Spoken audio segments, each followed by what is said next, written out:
Eu me atrevo a dizer que todos aqui diriam sim à declaração das Escrituras.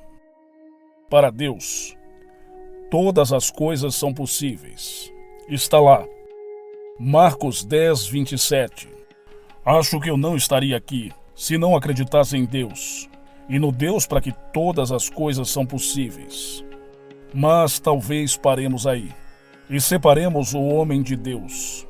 E meu propósito é mostrar para você que não somos dois, que somos um, que Deus realmente se tornou o homem. Então me deixe agora esta noite dar-lhe minhas razões para minhas reivindicações. Vamos nos voltar para o livro de João. O Evangelho de João nos informa de que o Verbo se fez carne e habitou entre nós. Bem, isso é uma tradução errada.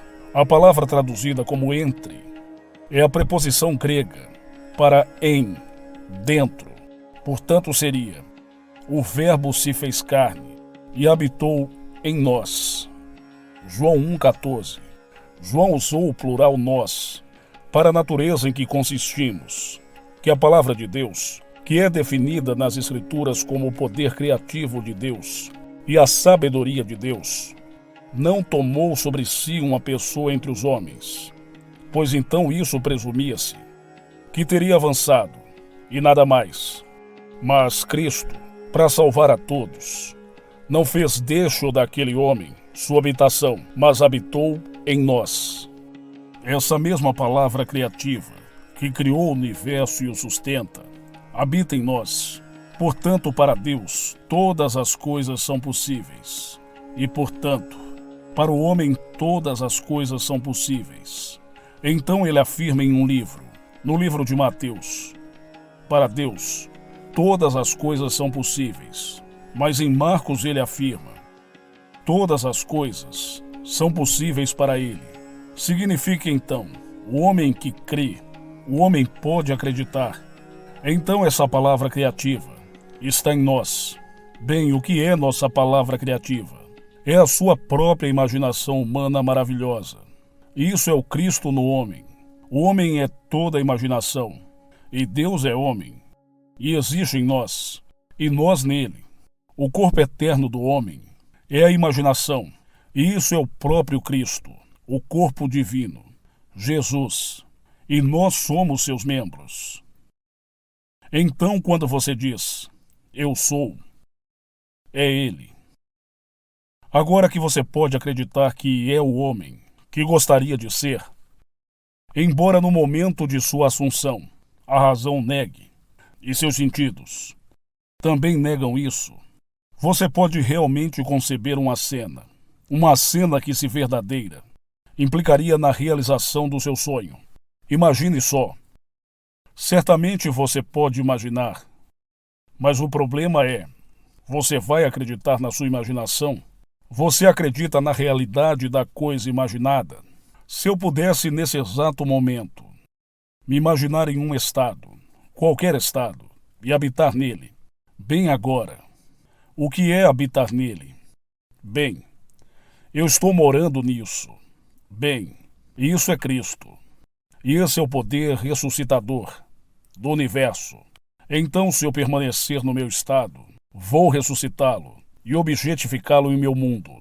Mas eu tenho que selecioná-lo e entrar no estado.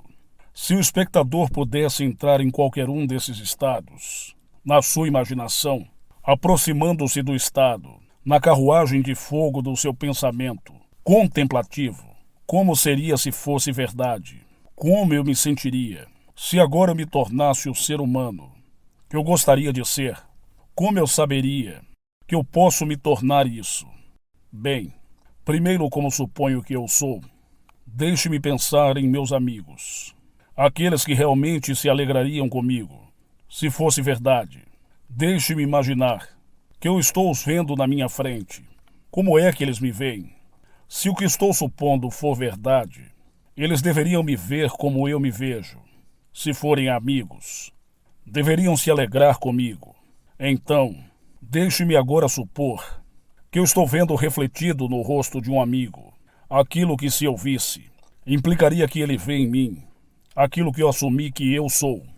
Isso vai funcionar? Tente. Eu digo a você, por experiência própria, funciona. Como nos é dito em Coríntios, você não percebe que Jesus Cristo está em você, a menos, é claro, que você não passe no teste. 2 Coríntios 13:5. Agora somos desafiados. Ele diz: venha, teste a si mesmo e veja. Está lá em Coríntios 13:5. É assim que eu me testo. Se Cristo está em mim, e todas as coisas são possíveis para Cristo, então eu devo descobrir quem é Ele. Bem, eu encontrei com a minha própria imaginação humana. E porque Ele habita não só em mim, Ele habita em nós. Tudo é possível para todos no mundo. E assim você ajuda melhor qualquer homem, dizendo a ele quem é Cristo. Você poderia dar a ele todas as coisas do mundo, tudo o que ele precisa. Ele voltará para mais amanhã, a menos que ele saiba quem é Cristo. Você pode dar o mundo inteiro para qualquer um deles. Eles vão gastá-lo, desperdiçá-lo, se eles não sabem quem são. Mas diga a ele quem ele é. E ele não precisa de nada, além do conhecimento de quem ele é e da aplicação desse conhecimento, pois nós somos o poder operante.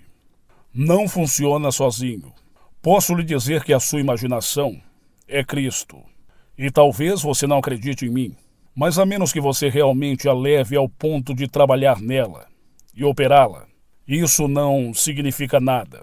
Bem, se essa noite eu realmente acredito nisso, eu não permitiria que o sol se pusesse em meu sono, a menos que eu me sentisse bem na situação do desejo realizado.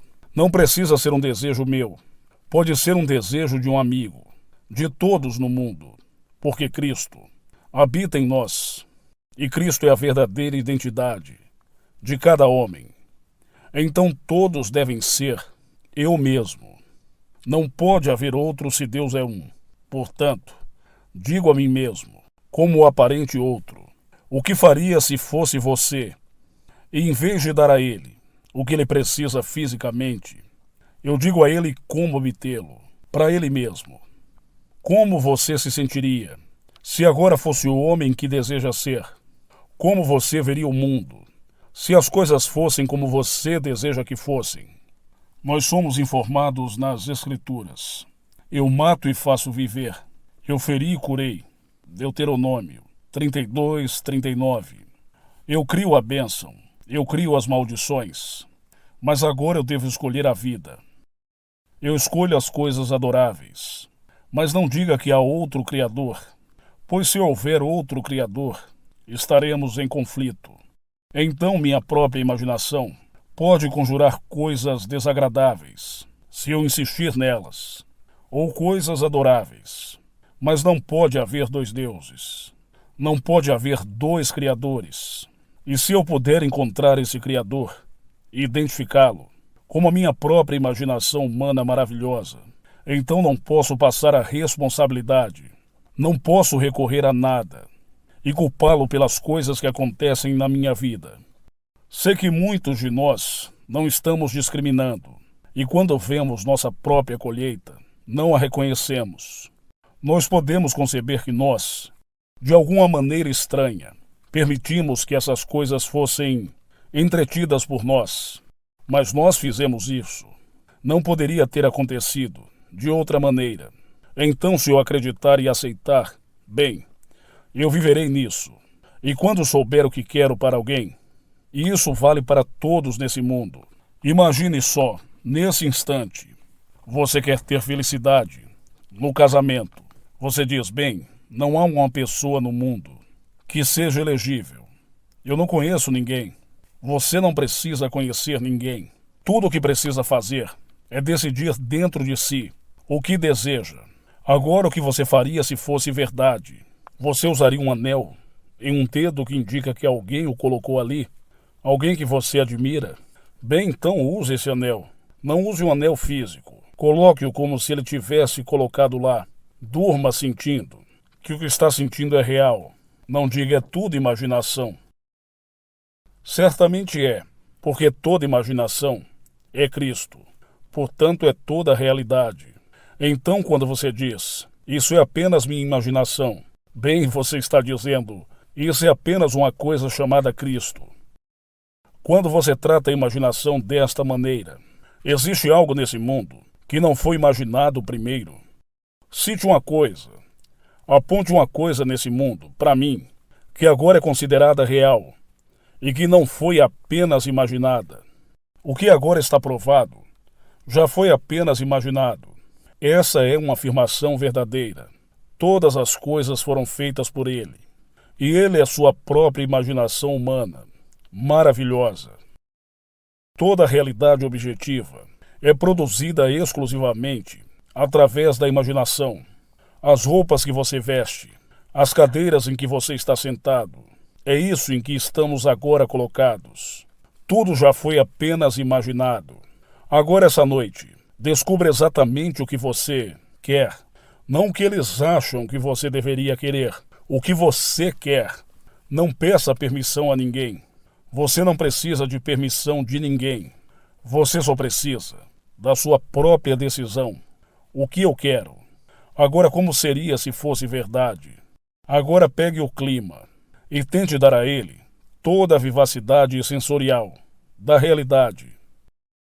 Todos os tons da realidade, e depois dormir nele, como se fosse verdade. E então espere o inevitável.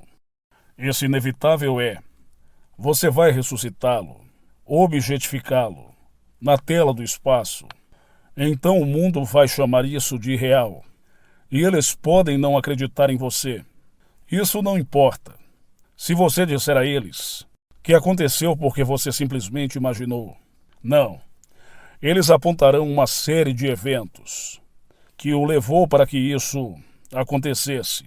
Darão créditos à ponte de incidentes pela qual você caminhou em direção ao cumprimento desse estado e vão apontar alguma direção a uma coisa física que foi a causa. Não, a causa é invisível, pois a causa é Deus. E Deus é invisível ao olho mortal. Quem sabe o que você está imaginando? Ninguém sabe. Mas você pode sentar e imaginar, e ninguém pode impedi-lo de fazê-lo. Mas você pode dar realidade ao estado imaginado. Se o fizer assim, uma ponte de incidentes aparecerá em seu mundo, e você passará por uma série de eventos que conduzem à realização do estado imaginal, mas não dê causa a nenhuma pessoa física que você deu para o cumprimento dela. Você se imagina tendo um negócio maravilhoso. Então chega o dia em que um prédio está à venda e você não tem o dinheiro para comprá-lo. E um homem chega e pergunta de uma maneira bastante amigável: você vai comprar?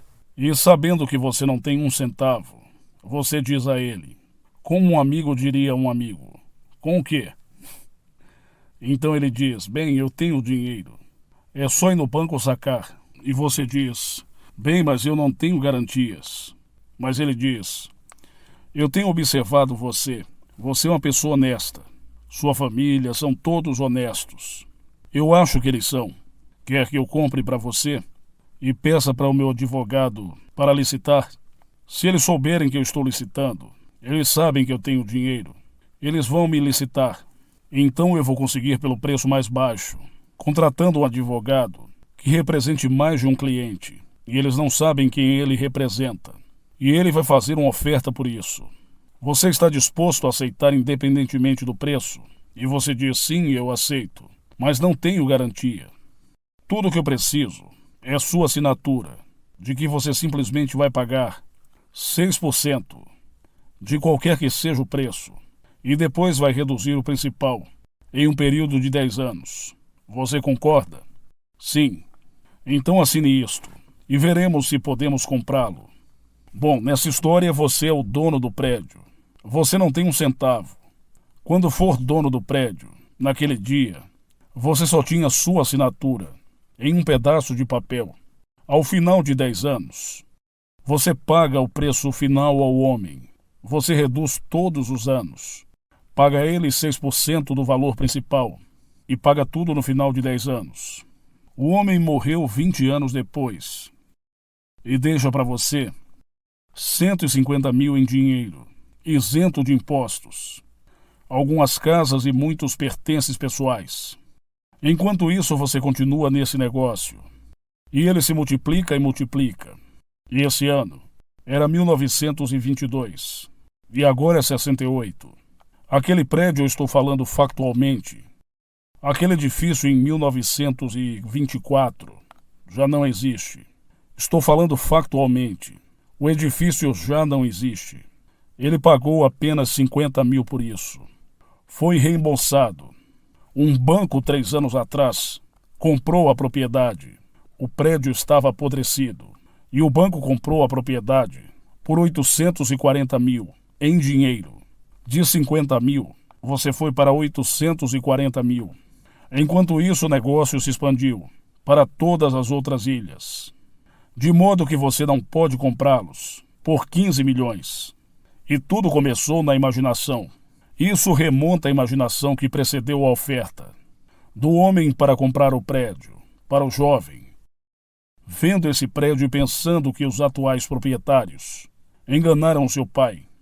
E por engano o tiraram de uma sociedade, uma parceria. E ele se comoveu, não para se vingar, mas para provar que ele realmente tinha algo dentro de si e poderia ser um sucesso, apesar desse engano. Então, todos os dias, ele se via naquela marquise, não o nome dele, mas o nome da própria família. Ele via isso em sua mente, porque você não pode pegar o nome deles e transliterá-lo, fazê-lo soletrar, o nome da família desse homem. Mas ele viu em sua mente, ele viu aquele nome, era verdadeiro. Essa imagem implicaria que a família possuía o prédio.